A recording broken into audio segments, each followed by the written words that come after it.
एक ऐसा मुख्यमंत्री जिसके नाम न कोई बंगला था, न बैंक बैलेंस और न ही सत्ता का घमंड, जो फटे कुर्ते में विदेशी दौरों पर गया और जिसकी सादगी देखकर देश के तत्कालीन प्रधानमंत्री तक भावुक हो गए। बिहार की राजनीति के भीष्म पितामह कहे जाने वाले जननायक कर्पूरी ठाकुर महज एक राजनेता नहीं, बल्कि करोड़ों वंचितों और शोषितों की आवाज थे। आज उनकी जयंती है।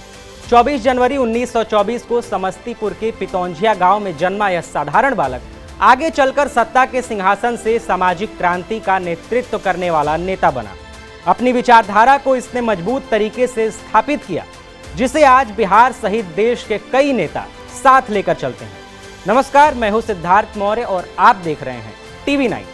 दरअसल मंडल कमीशन लागू होने से बहुत पहले कर्पूरी ठाकुर बिहार की राजनीति में उस मुकाम पर पहुंच चुके थे जहां उनके जैसी सामाजिक और आर्थिक पृष्ठभूमि से आने वाले व्यक्ति के लिए पहुंचना लगभग असंभव था।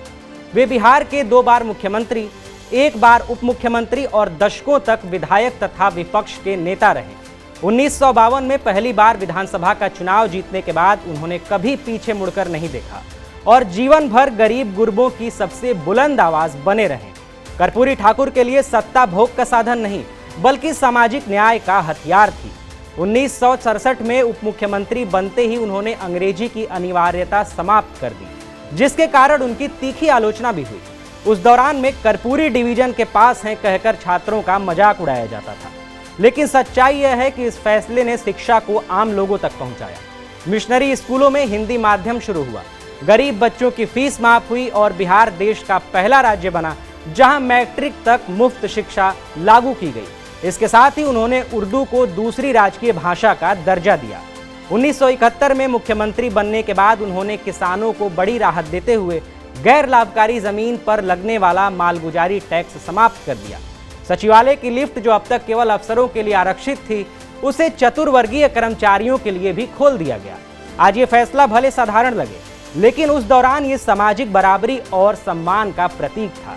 1977 में मुख्यमंत्री बनते ही उन्होंने मुंगेरी लाल कमीशन लागू कर पिछड़ों को सरकारी नौकरियों में आरक्षण दिलाया। इसके चलते वे सवर्ण राजनीति के निशाने पर आ गए, लेकिन सामाजिक न्याय के मुद्दों पर उन्होंने कभी समझौता नहीं किया।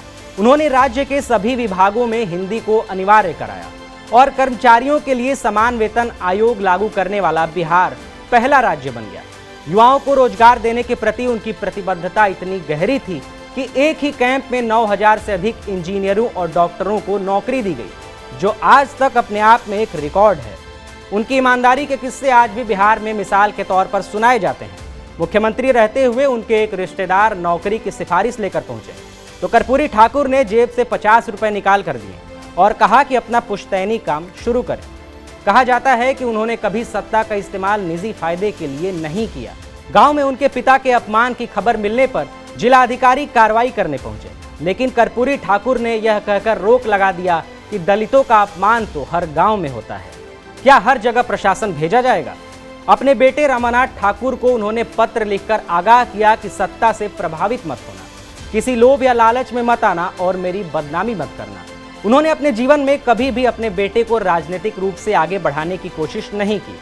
सादगी की हद यह थी कि 1952 में विधायक बनने के बाद जब वे विदेश दौरे पर गए तो उनके पास कोट तक नहीं थे, जो कि एक मित्र से मांगने पड़े, जिसके बाद यूगोस्लाविया में राष्ट्रपति मार्शल टीटो ने उनका फटा कोट देखकर उन्हें नया कोट भेंट किया।